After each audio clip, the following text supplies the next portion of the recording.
Um, Obviously, it's a tough loss. I think we played a hell of a game, man.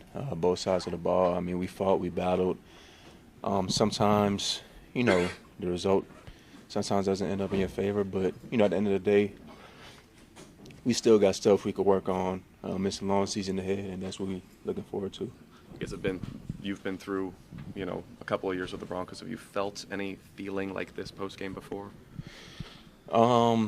It's tough to lose like this. I ain't gonna lie.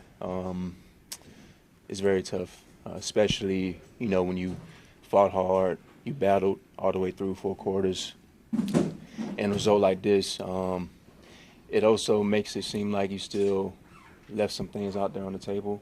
But like I said, I'm proud of this team, how we fought, how we battled, and how we was able to deal with adversity. I think that was, it was a back and forth game, but we just so haven't managed to have a great game on both sides of the ball. So, we looked at the film. Well, we're going to look at the film. We're going to correct it and, just move on from there. Pat, can you compare the emotions after this loss where you were the better team and lost it on the last play versus last week when you just were outplayed from the get-go? What's the difference? Painful? Yeah.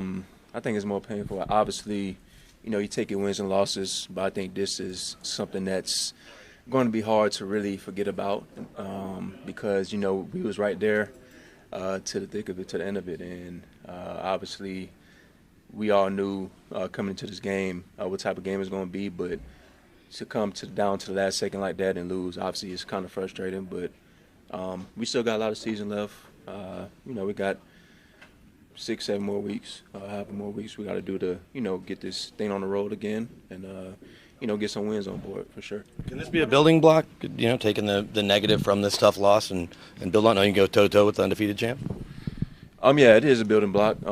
You could take it as a positive, saying that, on both sides of the ball, I feel like we was a more physical team. We played at all 4 quarters. I bet you if you was asked them about this game, they're going to look at it the same way too, how physical we was. And, that's all that matters at the end of the day.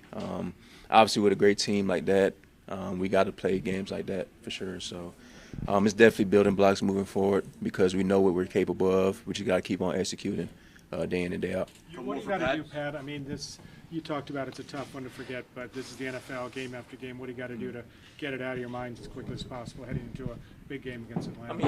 You definitely got to get out your mind. You can't really mope. Just think about this game lounging around. Obviously there's a new week ahead. Each week, every week, a new opponent. And we just got to keep on building, and keep on focusing on what's ahead because, we have the utmost belief in this season. And we're just going to keep on striving for greatness and keep on striving for, perfection moving forward. Pat, what was going through your mind when you guys had the ball going down the field, not final drive? Obviously, we had, the ultimate trust in the offense. They played a great game, moving the ball down the field, keeping their defense on their toes specifically, and we had the utmost confidence in them. We knew when we gave them the ball back that, the margin was going to work in our favor. And, sometimes, it's the name of the game. Things may not go your way, but we had the utmost trust in the offense to really get a great drive down the field, and that's what they did. So, but we just learned from it and corrected at the end of the day. All right, Pat, thanks.